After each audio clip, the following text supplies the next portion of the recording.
And welcome again, once and all, to another edition of We Welcome Your Teams. This is Rich here from West Bromwich Albion, alongside my regular co-host, the voice of Old Trafford, Mr. Alan Keegan. How are you, Alan? Absolutely wonderful, Rich. As we record this, United haven't lost a game in so many. I'm losing count now. Not quite enough for the guy to have his hair cut, but we're doing okay. We're getting there, mate. It's all good, and as we speak, we're supposed to having a bit of a rough season. I went on the same points as Liverpool, so what more can I say? He's a happy man. I was going to say, you have been, since we talked about your new signings and who was the best player to announce, you've had a couple more excuses to get Umbumo. Get your Umbumo in there. Oh, I've worn it. You can't see this, with Brian and Umbumo on it. Yeah. I've worn the lads outside. I'm very well in with the scarf sellers, and he's the main man at the moment. He's selling everything: shirts, scarves, anything in tribute to Brian and Umbumo. But what a signing! And I never realised how good he was. Never realised. Absolutely brilliant. And I tell you what, the energy rates of Cunha. I mean, he's just something else as well. His work rate is unreal. And I've got to say, I'm dead happy with the goalkeeper. I didn't know much about him, but he's come in. The first game he played against Sunderland, he came out and caught the ball, and the whole stadium erupted, cheering. You almost wanted to do an announcement for him saying, and that save. Yeah, what a save, And then the fans, which was brilliant, started singing "Are You Schmeichel in Disguise?" Yeah, nice. I think Shesko, it's a lot for a young boy. He's coming in, arguably, it's a big club, and he's there. Normally he wouldn't be carrying the can. I mean, if you look back at without going too much into Fergie, he had 4 centre forwards. Teddy, Ollie, Coley, Dwight York. We've got one, and the pressure's on a kid, but he looks okay. I think if there was someone there with him like an Ivan Toney, who he could sort of play off, or, look at that experience. But listen, it's all top 4. Here we come. I can hear things so much chipper in your voice. Yes. I was going to ask you how it was. Well, obviously, we're now recording after most of everyone's remembrance games, which is kind of like the Announcers Cup final every year, the one you're desperate to get right and you lose the most sleep over. We had some horror stories going around the announcers WhatsApp group. You had John at Middlesbrough saying there's always a phone going off somewhere, or once somebody was walking up into the Stadium Bowl as they came in saying, "Why is it so blimmin' quiet?" when everybody was observing the silence. Richard Brighton said that only last weekend at their game, their referee didn't want to blow his whistle for the start or the end of the silence because he was scared of doing it in the wrong place. So chaos ensued, apparently. It's all of these things we lose sleep over. How was yours? Yeah, well, to be fair, I did it at the women's game, because we played on Sunday, and it went very well. I mean, to be fair, I've done 25, and so the women's game was great. It all went like clockwork. Respect was paid. The trumpeter, we never mic up the trumpeter.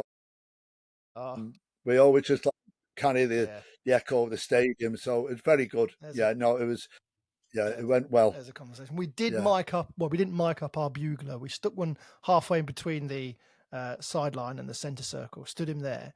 The only thing that gave me slight shudders on the day, and completely unfounded, but just one of those things thrown on you at the last minute at the time, is that our poem for the fallen was going to be read by some under-12 academy lads who turned up about an hour before kickoff with no script in front of them and not really knowing what they were doing, which could just kind of slightly set the, how's this going to go? Because they were standing in front of the mic, and then our bugler would step in and do his thing. But fair play to the lads. I mean, they're footballers. That's what they do. Once they're on the pitch, they deliver. Yeah. Well, that's all you can ask for, isn't it? That's all you can ask for. Right. You'll have heard someone chuckling away to Alan enjoying his time at Man United earlier on, and that's our guest for this episode. So, guest, if you would like to introduce yourself, I have your music here that your team walk out to. So tell us who you are and which club you're announcer for, please. I'm Tony Parr, and I'm the stadium announcer at Bloomfield Road, the home of the only team in football in tangerine and white. That's the mighty Seasiders. Blackpool.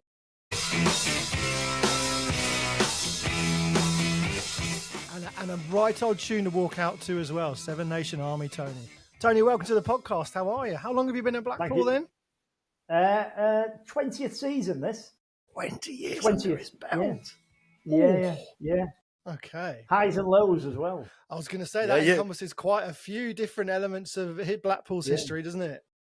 Yeah, absolutely. We had, within my time, I've had the best, of our modern era. We had the Premiership year, and then we've had the dark days as well of the fan protest, the fan boycott. So it's been that Blackpool phrase. It's been a great roller coaster. Yeah, very well said. Has it always been Seven Nation Army that you walked out to? Because someone somewhere told me once about something by the Nolan sisters. Yes, absolutely, yeah. We don't listen. That's what they walk out to at the moment. But if I'm being honest, we don't really have a walkout music. It's a little bit of a bugbear of mine, and you've just mentioned the Nolans, Rich, and I've tried twice to bring that back. It's cheese of the highest order. Do you know from what? 1970s. But that works in some cases. Look at Barry at Leyton Orient, and they're I'll tell you what I always say about it. And as I say, I've tried to bring it back twice, and it's been when I first started, I reintroduced it, and it lasted for about 2 seasons, and then we had a spell about 2 years ago, or 18 months ago, where we brought it back for a period. And what I always say about it is, if you listen to the one I always think stands out to me is Coventry and their Sky Blue thing. And it's so late 1960s, 1970s. And if you boil it down, it's as cheesy as anything. But the thing is, it's their song. It was written for them, and they stuck with it. So now you have 2 generations of supporters who know nothing other than that song. So they don't even question whether it's cheesy or not. It's just, it is their song. And why would you dream of changing something from your club's heritage? I can't bang on about it any longer without playing a little bit for some of those people who've never heard it, because it's got that cheese element about it. But like you say, I love it. Yeah.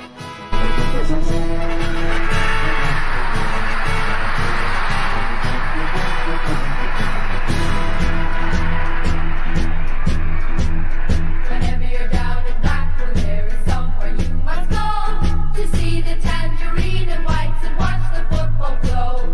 You'll hear us cheer the lads along, so come and join the crowd. And every time they score a goal, you'll hear us shout aloud. Blackpool, Blackpool, see the way they play. Blackpool, Blackpool, we'll win you all the way. We'll follow you forever, no matter where you go. So come along and join the gang at Blackpool.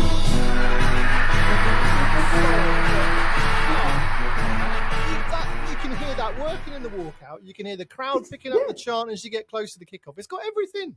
Yeah, absolutely. And it is our song. It was written for Blackpool Football Club. And as I say, if they'd have stuck with it forever, now you wouldn't question it. Well, do you not squeeze it in at the end if you've won? It hits all the buttons at the beginning of the game. It's something, it causes so much on social media. It causes meltdowns with some people. Some people, it ruins the weekend. What's he doing playing that again? Yeah. And, does it matter? We've just won 4-1. Who cares what the score, what the tune music was?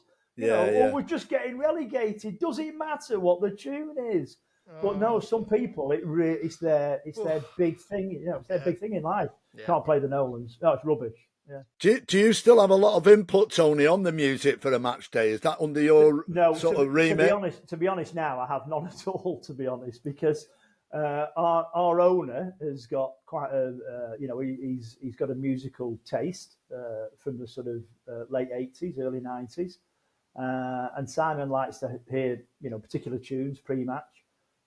So he has quite quite an input into the like sort that. of the match day music. Owner influence. Yeah, We had no, absolutely. one of our last games. Some of the owners' family were over from America, so we played something very new and very something that the kids like at the minute, which is a phrase I never thought I'd hear myself saying, but it was, and I was there trying to get our like 80s stuff in, and let's get some 90s rave on, and let's get some, let's get a bit of AC/DC on the go, and oh goodness knows what they wanted, but there's a little bit of influence everywhere now and then. Don't mind it coming in. Don't mind it coming in.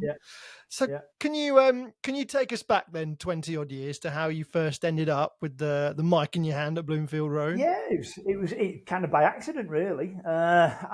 I'd worked at Blackpool Football Club prior to, I worked there 30 years ago, and then I'd moved away from Blackpool. I'd gone on, worked at a couple of other sporting organisations, at St Helens Rugby and then at Burnley Football, and I hadn't been working in sport for a couple of years, and I was just getting back to enjoying watching the matches at Bloomfield Road. Sat in the stands with me, started taking my daughter. Then she was about 10 or 11, and the chap who was doing it, the chap who'd been doing it forever, he did it for 28 years, and he a good friend of mine, and he said he was packing up, and I said, oh, who's doing this then next year, And he said, well, I don't know, why do you fancy doing it? And I said, no, not really, to be honest, Chris. I'm just getting used to coming back as a fan and being able to sit in the stands and have nothing to worry about, And that was on a Saturday game. And I went home and I thought about it. And we had a game on a Tuesday as well. And I thought, you know what? Yeah, why not?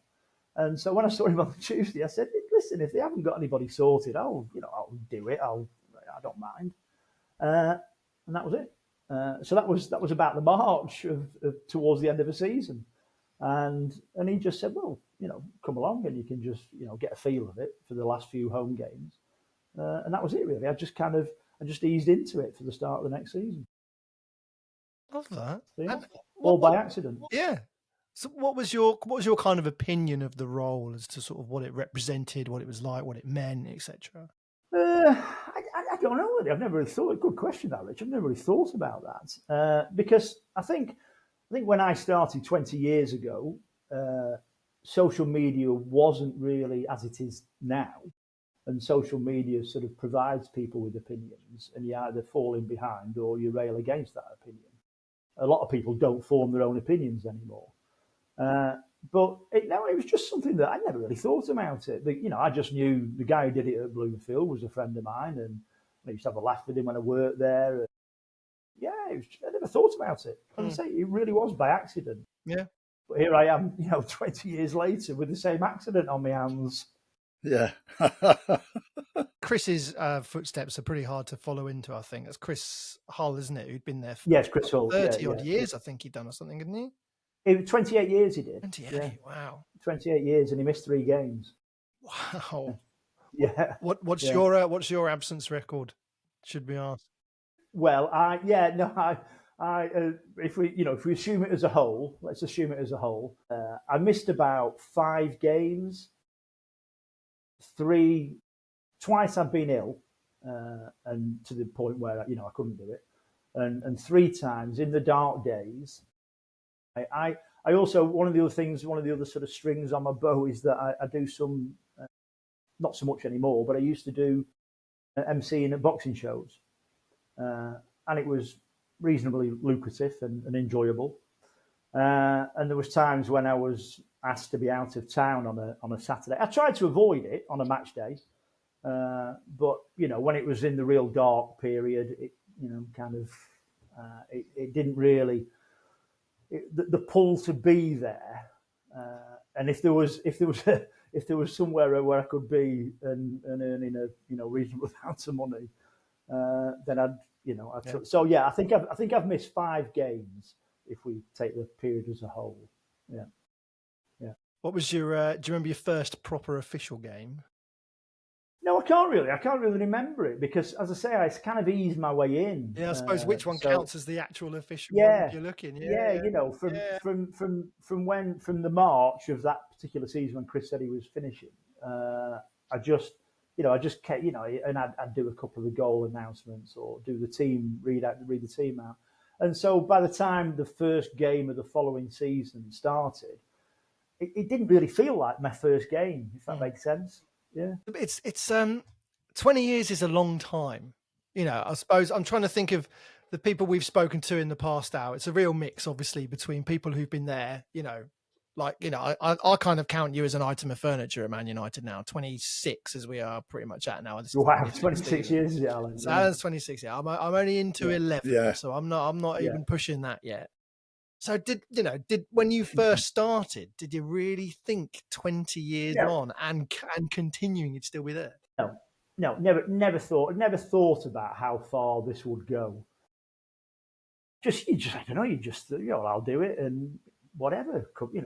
If I do it for a couple of years, I'll have enjoyed it and I'll have a good time. I mean, my first season, this was one of the things I used to laugh at with Chris. Chris is no longer with us. He died a few years ago. Fantastic fella. But I used to joke with him because the end of my first full season, when I was doing it properly, Blackpool ended up at Wembley for the playoffs. the new Wembley had just opened that year, and I used to joke with Chris. He did 28 years of absolute rubbish. We were in the 3rd and 4th division. He'd be talking to a crowd of, he did the lowest ever crowd, 1,600. And we had a couple of years where we were in the sort of 3,000 bracket every week. And I come along, end of my first season, and I'm stood on the pitch at Wembley for the playoff final. And I used to laugh with Chris about it. And then of course we had 3 years later I was back there again, and I've been there 5 times now, which 5 playoff finals, and it's like I pinch myself that and as I say, God rest his soul, but Chris did 28 years of absolute rubbish, But there you go. And what's your record? What's your record with the 5? 1-4, lost 1. Wow. 1-4, You do know the story about Rich, don't you? Are you familiar with this? No. Go on, enlighten me. Rich, enlighten him. It's not going to take long to enlighten you, mate. It's not a bugbear because it's out of my control, but it seems to be that on this podcast, although there are, I suppose 91 other announcers we could get hold of the 50 or so we've spoken to so far, every blooming single one has been to Wembley except. You've not got there. Yeah. I mean, it is a reason. It is a huge reason as to why every time I go to that game and every time I work there, I want to make sure I'm here next season because I am now petrified of that exact thing happening. Yes. Someone gets the gig after me and in their first year. I can't tell you. Even thinking about it now has got me a little bit wrong. Yeah. But it could so easily happen because it's that thing out of our control, isn't it? Absolutely. Yeah. Wow. Yeah. Alan, do you get a slot for cup final? Yeah, you get a slot because both announcers, like from the finals, both get a sort of. It's between 6 and 10 minutes. Yes. It's all very timed. And you're introducing your team, the video, blah blah blah. But So and that's wherever the Europa League Cup final, Champions League Cup final. Right. So okay, been to Russia, been all over with it. Yeah, it's been brilliant. Because obviously, all mine are playoff matches. I'm not. Yeah, well, they've not got a bad record. I don't envisage us getting to any cup finals any time soon. And I did wonder that. Do you get the slot for the cup finals, or is it just the minor Wembley appearances being playoffs? Yeah. Great memories and great people to work with. Yeah, you've had some managers over the years, haven't you, Tony? Who sort of stands out in that record of 20 years? Who are the characters? My 2 favourite managers, the 2 nicest guys that forget the football and what they brought to the. I mean, they were both playoff winners, so that's a bonus. But Gary Bowyer and Neil Critchley, 2 absolutely fantastic guys, really, really great guys. And there's been some that maybe you wouldn't want to go and have dinner with. Just not pleasant. not pleasant characters. And I don't get that really, because, I mean, I'm sure on the training pitch there's a reason why they are the way they are. But, I always say about when you're around the club on a match day, fine, for the 90 minutes, you're the boss, or you're the gaffer, and it's, you're 11 players on the pitch. But everybody else around the club on a match day, they're all part of, you all use the same toilets in the club. So, you're different or better than any of us. But just some don't really have that warmth to sort of embrace the people who are around them, around the club, and make the club work on a match. Mm-hmm. Yeah. And what's your average attendance then? How does that work? It's something I always feel strongly about this, of the Lancashire clubs. So traditional Lancashire clubs, Burnley, Preston, Blackburn, Blackpool.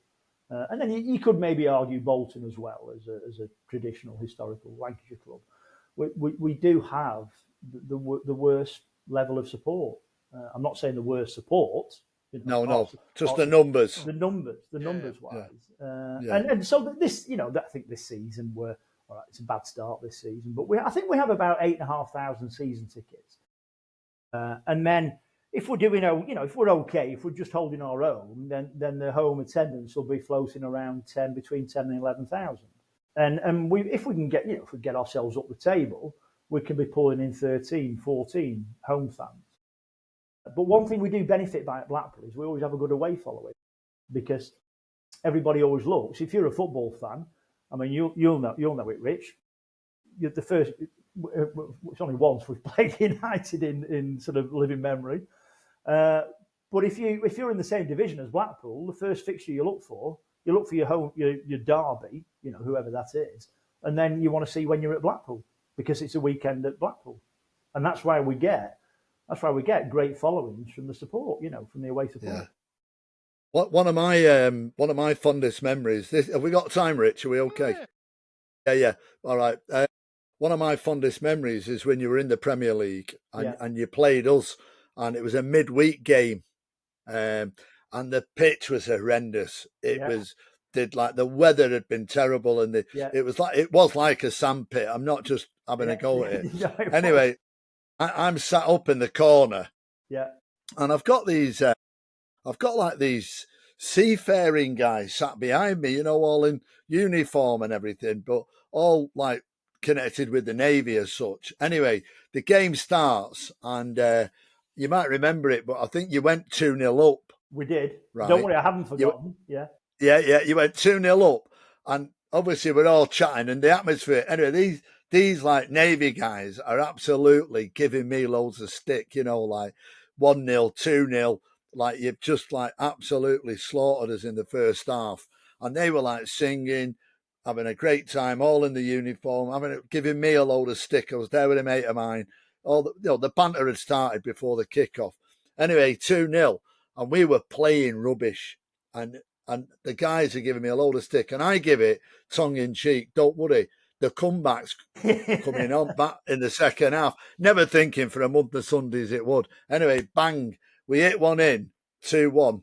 We hit another one, 2-2, and we won 3-2. Yeah. Oh, was it? Yeah, it was 3-2. It was 3-2. It was 3-2. Yeah. Oh, it was brilliant. The one detail you've missed out there, though, Alan, is that we're 2-0 up, and good for the 2-0. It wasn't two flukes. We were good for the 2-0. No, you were. And then. Stonewall penalty. Knew that was coming. Absolutely knew that was coming. Stonewall penalty. It's Man United to go 3 up. Chance. Honestly, if you can ever be bothered, in one of those when you go down your YouTube wormholes, just look at it. And honestly, I mean, VAR today would never get to VAR. An half decent referee would have given it. A referee watching the game would have given it. We always. But then you're right. The second half, because what we always say is he brought at half time when Fergie made his subs. One of the subs, the two of them I can remember were Berbatov and Giggs. And I always think to myself, that song, the Ryan Giggs song, Giggs Will Tear You Apart. If there was ever an example of how true that was, it was that day at Bloomfield Road. Stonewall penalty. I 3-0 up at knew half that was time. coming. Game I knew over. That was coming. That's hilarious. No way. Because the great memory. The other thing for United was that, I mean, we played you the last game of the season. We were away at Old Trafford last game of the season. And I remember always thinking as the season was going on, we've got a real disadvantage because effectively we're playing a 37-game season. Because who's going to Old Trafford on the last day and getting anything? We were 2-1 up, weren't we? Yeah. We went 2-1 up. But we went 2-1 up too early. Yeah.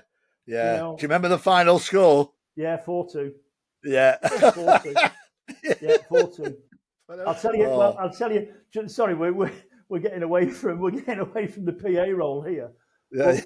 But a couple of weeks before, I can't remember exactly, 4 or 5 games out from the end of the season, we played Bolton at home, and the score 4-3 to Blackpool. We played Newcastle, and we got beat 2-0 by Newcastle. We went to Old Trafford, and we got beat 4-2. Blackpool played in the 48 Cup final against United, lost 4-2. We played in the 51 Cup final against Newcastle, lost 2-0. In the 53 final, we beat Bolton 4-3. Wow. Yeah. Well, that's a great start. I'll take me anorak off now. Yeah. That's beautiful. I'll tell you what. I'll bring it back round to the PA thing, and I'll ask you, Alan, when you went to Bloomfield Road that time, how good was the sound system? Well, to be honest, I can give you an answer from 2 perspectives here, because that particular night, the PA system was excellent. But I have to say, when I filled in for the great man that was speaking for, it was absolutely fantastic. So I've had a double experience, a double helping of Blackpool Football Club, and a very warm welcome from the club. You know, the place is moonlighted. Yeah. Another, I know. I've been on the freelance list. Look. I've been. I know. I've been around, mate. I've been around, but no. Yeah, so I filled in for. I've done the 3 clubs on the Foul Coast. Not a Football League club, obviously, but AFC Fylde. I stood in once at AFC Fylde. I stood in once up at Fleetwood, and obviously Bloomfield. Yeah, brilliant. Yeah, all covered up. Yeah. Well, so honest. Obviously, it all went well for when they rolled the red carpet out for when Mr. Keegan turned up. Obviously, but Tony, just from scanning a few of the old message boards, it seems a little bit apparent that the sound system could be better. Yeah, it could be. It's not the best. It's very old. It was kind of patched together when the stadium was built. The stadium was built by the previous regime, and wherever they could save any money, they would do. And the sound system that I taught, the audio system is actually the fire alarm system. That the audio the audio's patched into, it's not a stadium sound system, and I always say to people, just when you're moaning about it, just have a look up at the speakers, and you can buy them for £10 in Woolworths. Yeah, can I just say to Rich, I could hear him loud and proud and clear when those 2 goals went in for us. There was nothing wrong. There was nothing wrong with the sound system that night, mate. I can assure you. It was beautiful. It was crystal clear. Oh, he was chirping like a robin that night. I always say that I get excited and I get down, and people can tell my mood by if we've got beat at home and I'm announcing the 3rd goal for the opposition. I'm just a fan with a live microphone, and it comes out in how I speak, and I'm jumping off the ceiling when we win and score the 4th goal, but I'm just a fan with a live microphone. Yeah. We all do it. We tend, even if the away team score their 1st goal, it's normally a bit of a mumble, if we're honest, isn't it? Yeah. But if the away team score their 4th goal, barely audible, to be honest. Yeah. But that's just the code of practice we try and stick to. I think so, absolutely. And I think we're entitled in that respect. Yeah. Does that kind of hold back your ability to sort of create a match day atmosphere? Then it must do. I mean, it does. That's a tough gig to work through. It does now. the sound in the stadium is poor now, and it has got worse over time. Like we were talking about the walkout music and things like that. We can't. There's very little point just trying to play some music that's going to generate and help generate the atmosphere and get the crowd going, because some parts of the ground you can hear it, some parts you just hear nothing. Some of my friends say the only place they can ever hear me properly is when they're in the toilets on the concrete. Yeah. But it's difficult for us to use the system to help generate the atmosphere. So just very quickly, Tony, because your stadium is slightly different. I don't know if you're aware of this, Rich. You might be, you might not be. Just fill us in, Tony, on the stadium set out, because I seem to remember I hosted an event at Blackpool, a totally different event to do with the club, and there's a hotel as part of the stadium now. Is that still the case? Yes, there is. Yes, there is. Yeah, behind on the south end, behind the goals. So there's a state. So you see, above the seats, you'll see a row of rooms. That the windows are into rooms. Then the main stand on the west side, getting hospitality boxes to halfway, and then the main hospitality lounge covers the other half of the pitch. And then behind the north goal, which is where the big stand is, which is where the home fans generate the atmosphere from, that has offices behind that. And then of course we've got the fourth side on the east side, which is a kind of a bugbear for the fans. It's certainly not. It used to be a temporary. It was built as scaffolding. For a number of years we had they used to call it the Gene Kelly stand, singing in the rain. Yeah. It didn't even have a roof over it. Right. But now it's a proper structure now, but it's not in keeping with the other three sides. And in fact, they've just spent a lot of money on it this summer to really, and it looks, if you look at that stand, there's nothing wrong with the stand. It's a perfectly adequate stand in a football stadium, but because it's not in keeping with the other three, it kind of, some supporters choose to use that as a little bit of something to beat the owner up over, and it's unfair because what he invests in the club is, and it's a very presentable stand, but it's not in keeping with the other three sides. Right, okay. Bit of work to be done there. It's funny you mention that, only because I saw they produced a list online in a club update recently about improvement work going on at the ground. Yeah. And I imagine when you saw this, Tony, at the first time, you must have been getting a little bit excited, thinking, "Oh, here we go!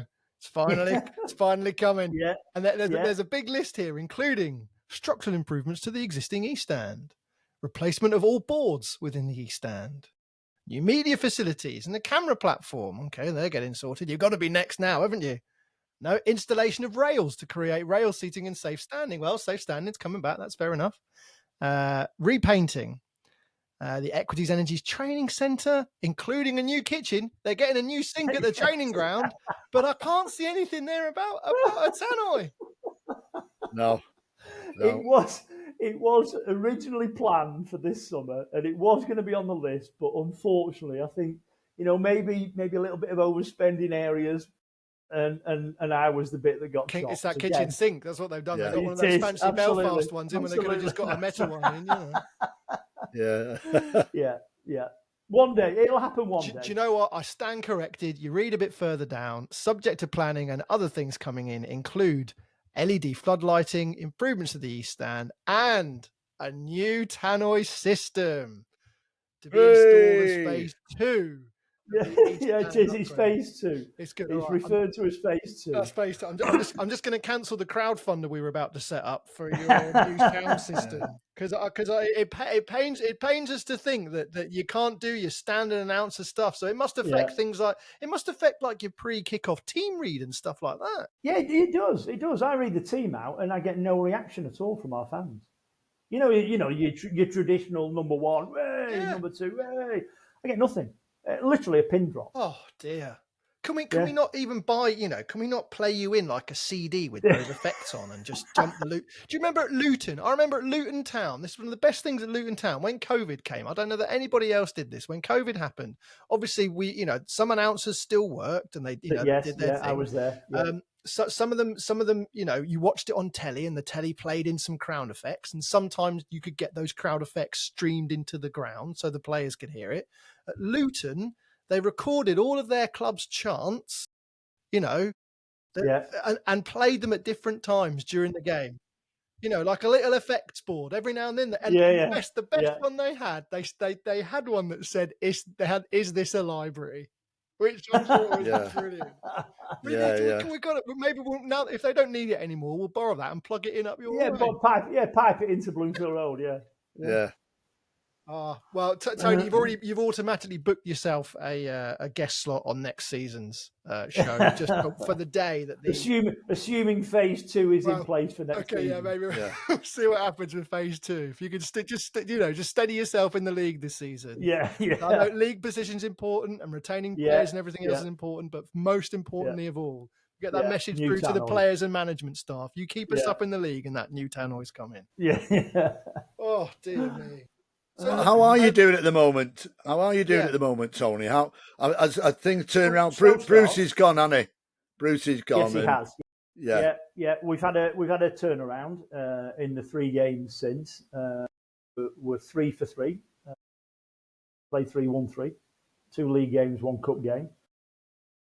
And I came away. I'm the eternal optimist.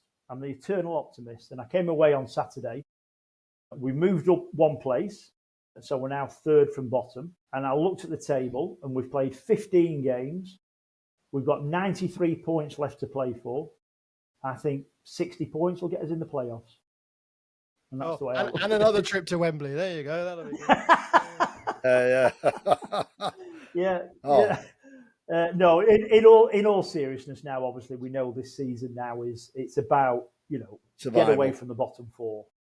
Yeah, absolutely. Yeah. New manager, and he comes in and he's got to turn the team around, get his ideas into it, and hopefully, there's a great investment this summer. The owner, really I was going to say he really has put his money into the club, and he's done a fantastic job. I just think it didn't click, did it? It didn't click the way you need it to. Just something wasn't right this season. And unfortunately, it came time for a change. I'm not a believer in changing a manager at the drop of a hat. I don't, I like to give managers time. But I think it just wasn't going anywhere with Brucey. Yeah. Unfortunately, because a nice guy, Yeah, he's a great guy. Good times add to your atmosphere. It's all one of those things. The toughest thing to be an announcer when your team's not playing well. It's the easiest job in the world when things are riding high. I mean, those great times that I suppose most of us know Blackpool for, those Premier League years, did those bring you some of your best moments on the mic? Oh, yeah, without a doubt, without a shadow of a doubt. Do you know what? It's funny, I sometimes get asked this from different people and what have you. And one of my best memories of that period particularly was not actually in the stadium. It was when we got promoted to the Premier League, when we beat Cardiff at Wembley. The local council arranged the homecoming parade on the promenade, and it was glorious weather. It was absolutely stunning sunshine, and I think the police said the estimate was about 40,000 on the promenade, and I hosted the homecoming. So I was on the stage, with the crowd and the players and everybody. And actually being the proud, Blackpudlian and I love the promenade, and that says what Blackpool is. And to be stood there with 40,000 tangerine, flags and everything, that was one of my, best days as the stadium announcer, albeit not in the stadium, Wow. Brilliant. Brilliant. I've just suddenly had, those days, I mean, they're, depending on who it is, I suppose, are they well orchestrated or is it a bit of chaos? There was a bit of chaos. There was a bit of chaos that day, and the chaos was because, and I'm sure, Alan, I'm guessing you've seen it. Yeah. You know, I think the best example I can give of it is away from football slightly. If you think of England winning the Ashes in 2005 and seeing Freddie Flintoff staggering out of, I think he was staggering out of number 10, was it? Or off the back of the bus going into number 10, something like that. Well, when the bus came down the promenade and arrived at where they were going to, you know, disembark to come on the stage, and as they start coming onto the stage, I'm looking at the players and I'm thinking, oh, God, who the hell can I give this mic to? Because, of course, you know, you can see that, you know, the 2 days before they've just played, or the day before, whenever it was, I can't remember exactly. They've just had the greatest day of their careers to date, and here they are. They've been at you know, you can imagine a boozy do somewhere, and we're putting them up in front of the public, and I'm thinking, oh, God, who can you risk to speak on the mic? But it all went well. There was nobody who really let it down in any way. Do you know, Al, it just makes me think about, obviously, a lot of the homecomings that, you know, United would have done after various victories. But have we ever talked about whether you've hosted any of those, like kind of town hall, you know, open square? No, I don't think we have. No, I don't think we have. Yeah, I've done a few. Obviously, the best one. I mean, well, just to rewind it very quickly. So, if in United's case, if they were playing away, so I'm thinking off the top of my head, Everton and Wigan. If we won those games in those seasons, that's when we won the league. So what they did, the Premier League invite me to go to the ground in anticipation of lifting the trophy. So I did it at Wigan, did it at Everton. That was brilliant. But the best homecoming for me was the last one we won, 2013, because, you know, Manchester, it was just unbelievable. And it was in the city centre. It was at the town hall. The players came on the stage. You know, it was just an unbelievable atmosphere. You know, Scholesy, Carrick, Rio, Rooney, they were all on the stage, and it was just a fantastic party. And the Cortinas, which they had the song, or the hit song, Not 19 Forever, which was a big hit at Old Trafford because of a couple of the lads are United fans, Liam Frey and people like that. So they were like, they before the bus arrived, it was a double-decker thing. They were on stage, not 19 Forever, because we'd won the 20th Premier League title. So it was just a glorious day. Yeah, it was brilliant. So, yeah, I've had a few good ones, Rich. I've had a good few memories. Have you ever had that incident where, you know, they get off the bus to come up the stage and you're not quite sure who's had the least to drink? Well, I suppose we have to go back a few years for anything like that, really, don't we? I don't know. Yeah, well, we do. Yeah, thanks, Flick, for rubbing that in. But no, I think on the one I'm in general, just that one I'm talking about, because what had happened, the players actually met at Old Trafford, and they came. So the front of Old Trafford, if you can remember it, you've got like Sir Matt Busby's statue at the front of it, and then you've got what we call the Holy Trinity, sort of a bit away. So the bus was coming right in front of Old Trafford. It was parked up, and then I had to introduce every player onto the bus. And like I say, it was a double decker, so they were all coming upstairs, and they came out, you know, in twos. So, you know, Nemanja Vidic and Wayne Rooney, blah blah blah. And there must have been 30 or 40,000 at Old Trafford, and then it went right down into town, Chester Road, if you know Manchester.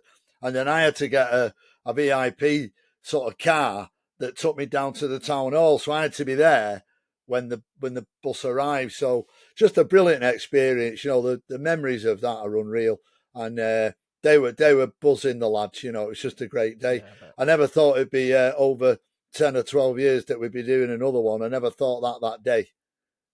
But hey ho, you know, top four this year. Come on.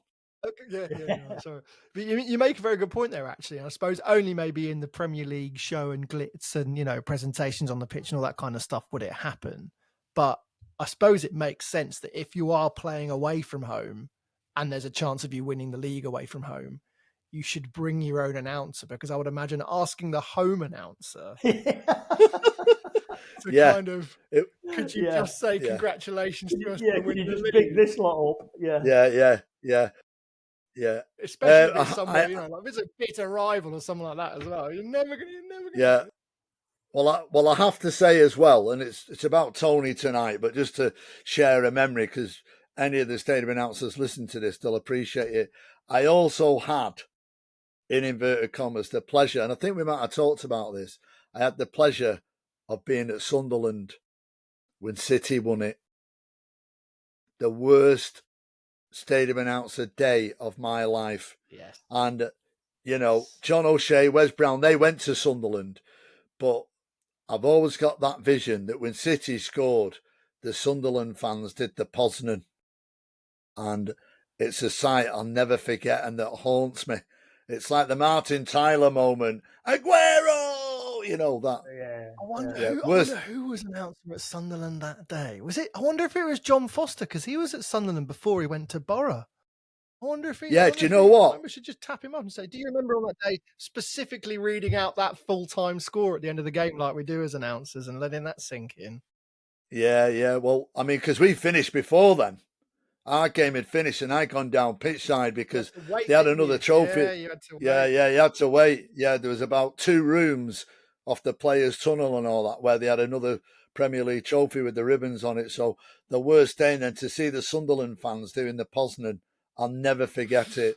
Never forget it. But anyway, it's about Tony Parr. Well, it does. We obviously always ask our announcers about their favourite moments on the mic. Were there any on the flip side, Tony, where moments that weren't your favourite that you had to be on the mic for?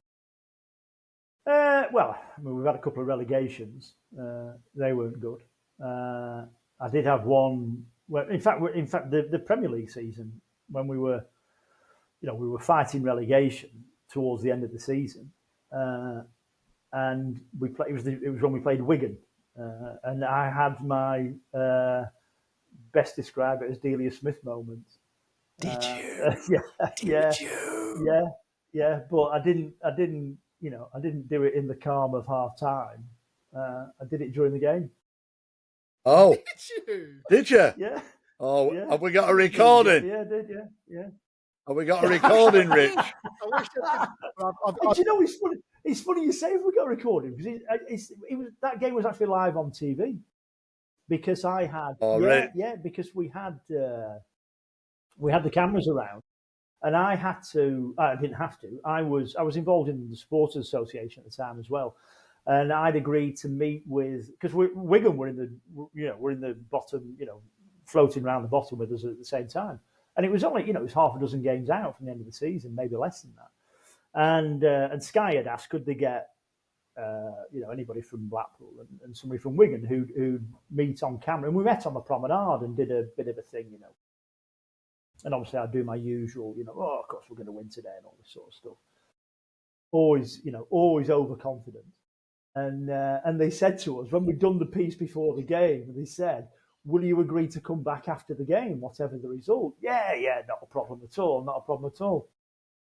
Well, the game went wrong, and I'm coming out of the stadium. I've also had my moment in the second half because the crowd. I just want, where's that 12th man when you need him?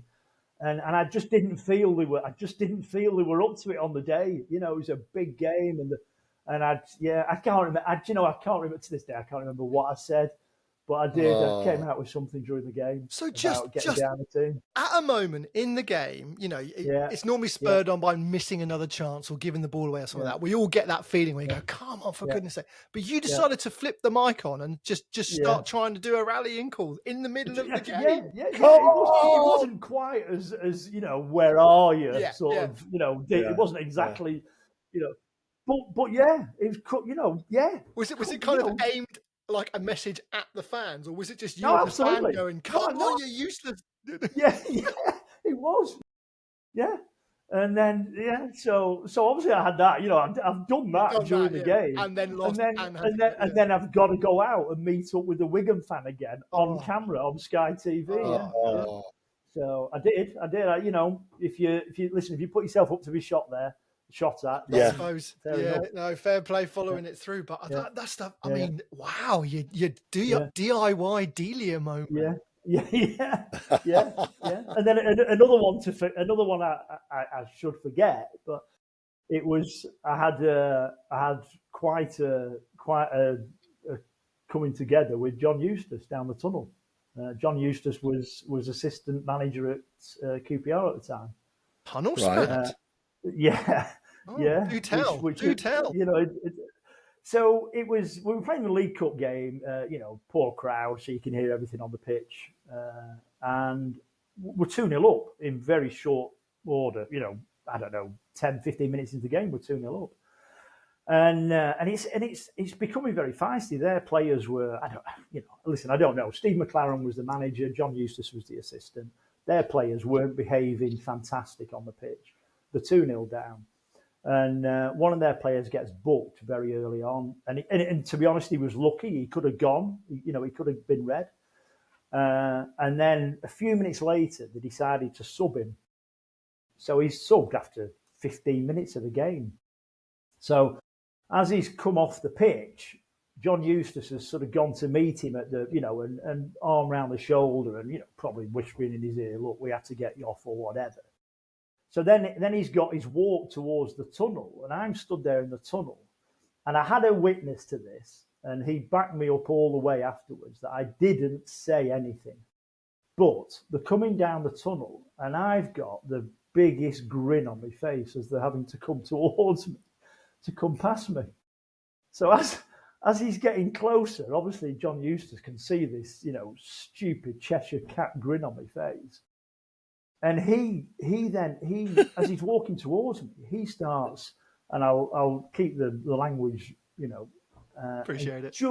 You just do your job. You just do your flipping job. And so he's now, and he's coming right, and as he's coming right past me, he's just do your flipping job. And so that's the third time he and I'm thinking, hang on a minute, that's, so as he's gone past, I've turned then, and I've said, whoa, who are you talking to? And so he's turned round and come back towards me with another mouthful. And I just had to say to him, listen, you flipping whatever, who on earth do you think you're talking to? Yeah. And it's like, and by this stage now, the tunnel steward has got involved. And actually also from the sort of far end of the tunnel leads out into reception. They've heard it, and the security in the reception have kind of opened the door at their end, seen it, and they've come and sort of come down the tunnel as well. Oh. And anyway, so he's disappeared with his player off into the dressing room and what have you. And I'm thinking, but I'm sorry, first time okay, second time a bit much, third time I'm thinking, whoa, who are you talking to? Yeah. And anyway, he came out, so obviously he's gone to his player and he sorted his player out in the dressing room. So he comes back out and he's got to come, and I know, and I'm thinking he's got to come back past me to get back to the dugout. God. And so as he comes back out, I'm thinking, well, look, we shouldn't have let that happen. So as he walks past me, I just said to him, John, sorry. And I put my hand out, as if to just, shake his hand or whatever. And he just completely blanked me as if to say, whatever. And so I just thought, I said, and I just said to him, I said, listen, I've offered my hand. You didn't take it. That shows what you are. And that was it then. But then there was this, you could tell there was an atmosphere all through the game as far as their bench, their subs have seen it and heard it, and everybody's heard it. And well, of course, we win the game. And at 90 minutes, again, he's got to come back past me. And I tried again with a big smile on my face because we've won the game. I said, John, will you accept my apology, please? And he just, blanked me and went on his way. And he's never been back since. Never been back to Bloomfield. Yeah. I mean, he probably doesn't remember it. As far as he was concerned, it was, it's probably something of nothing. Do you know what? This is going to be. I'm going to be glued to the FA Cup third round draw now. Yeah. I'm not sure where he's at now. Where is he now? He's at Derby now, isn't he? Oh, is he? Yeah, he's been Albion's nemesis the last few weeks from the start of this season, but less about the better. But but I'll tell you what, that no one else would pick that up when that happens in the FA Cup third round draw. They'll be going through it. John Eustace's Derby, visit Bloomfield Road. Everyone else will pass up. We will know. We will know there's more to that if that happens. But yeah, no, that was a moment that I, I kind of, cameras on that one. I kind of look back on it and think, but at the end of the day, as a club official on a match day, obviously, you should maintain a standard of behaviour. Once, twice, third time, right in my face. No, I'm sorry, you've crossed the line. Fair play. And as I say, the steward backed me up. I never said a word that would entice him into that reaction. Have you not purely for the interest of it, creating more atmosphere, more instances like this, but have you always been in the tunnel? I wasn't in for the first 2 or 3 years, but I have been pretty much probably for about 15 years at least. Yeah. Is it the best place to be, do you think? I always say it's the best thing about the job as a football fan, a Blackpool fan, obviously, and a football fan. I love the fact that I'm stood there, and my role, obviously, it's a minor role on a match day, but it's important. Obviously, somebody has to do it. But what it gives me is the opportunity to be stood in between the dugouts, and I can see and feel and smell and taste the football. The banter between the benches, and gets heated sometimes between the benches, but just being there as a football fan and being able to see and be part of a very, very small part, but and I kind of interact with it because I tend to be on the side of the tunnel, which is the away dugout side.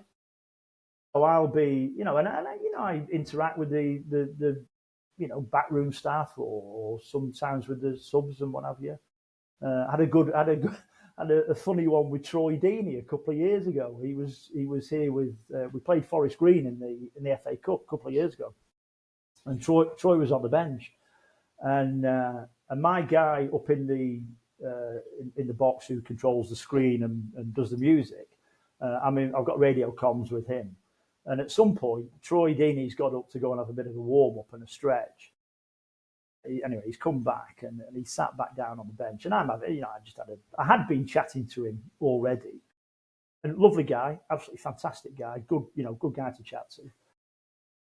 And so as he's been running, doing his stretching and his warm up and what have you, my guy up in the thing, he's in my ear and he's saying, "Was that Troy Deeney on the touchline then?"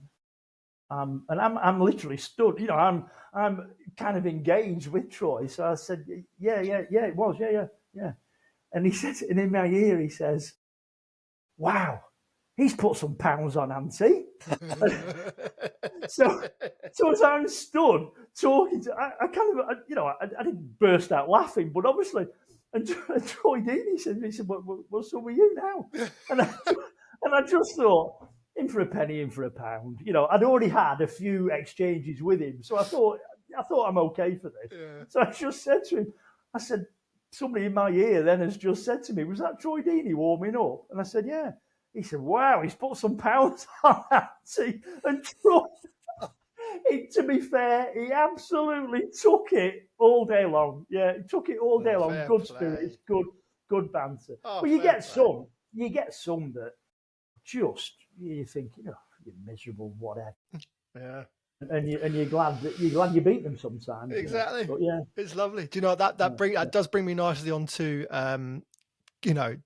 how you're connected with everybody else in the stadium for your pre-match, post-match, and all that kind of stuff. Because this is my first season using the old earpiece and microphone to the gantry. Yeah. Never had that before. I've always had someone else doing it, and I'm doing it now. Right. And I am really struggling with that. What am I saying to who? Yes. So what do I need to reply to you? Yeah. And especially at times, what do I need to say to you, but not in earshot of anyone around me? Because the chances are you're gonna, in that I'd be the one in that instance where I go, "Yeah, you're right. He's definitely a 42 race." I'm just my communications is only to I'm communicating. There's 4 people on our radio channel. So there's one person that I need to speak to, and then the other 2 are people who do the LED advertising. Yeah. Because one's off-site, so he has communications into the stadium. So there's 4 on the channel basically. But my interaction is just with the the guy who's doing the music and doing the screen. But it's funny that because every match, it's obviously we coordinate for doing the teams, and the guy who's out of the stadium who's doing it remotely, he wants to know when I'm reading the team, so he can, whatever he puts out, he puts it out at that point. So we've coordinated, to do the team. And invariably, I start reading and it's only, I'm reading the opposition, do the opposition first. And it's at that point that I hear the guy who's out of the stadium start coming in, chirping up with stuff. And so I've got him, asking, and I'm trying to concentrate reading the opposition team. It's not so bad if it's your own, because you just look at the screen, see the player, and you follow the screen. But yeah, I can always hear another voice when I'm trying to read the opposition team out. Yeah. But yeah, it getting used to kind of works. Yeah, it works. Yeah. Magic. Oh, I've found the YouTube clip of that moment where you did the rallying call in the Wigan game. But unfortunately, I've had to listen to it, and you can't hear a word you're saying. Yeah. Aren't you lucky? One time when you really needed that sound system to come true for you. Oh, Tony, seriously, I hope that does come to fruition, because seriously, you'll be a different announcer when that gets. You just people will actually be able to hear me. The world will be your oyster. Like Yeah, it'll be your oyster. But 20 years is a mighty fine achievement in this job. It is, and I'm sure there'll be another 20 at least. Well, I when people say how long do you want to do it for, one of the answers I give is that I don't know how long. I'll do it as long as I can. But really, I just hope that at least one game, when they get the new stadium tannoy in, I just hope that I'm still there and it's me who gets to do at least one game where people can hear me. I'm sure it's coming. It won't be like that. Ultimately, otherwise, from God rest his soul, that'll be Chris's revenge, won't it? Yes, it will. It'll be you getting replaced, and then the first game that new person gets, they get the sound system. I'm sure it won't happen. I'm sure it won't happen. Thank you very much, Tony. It's been cracking to speak to you tonight. It's been a pleasure.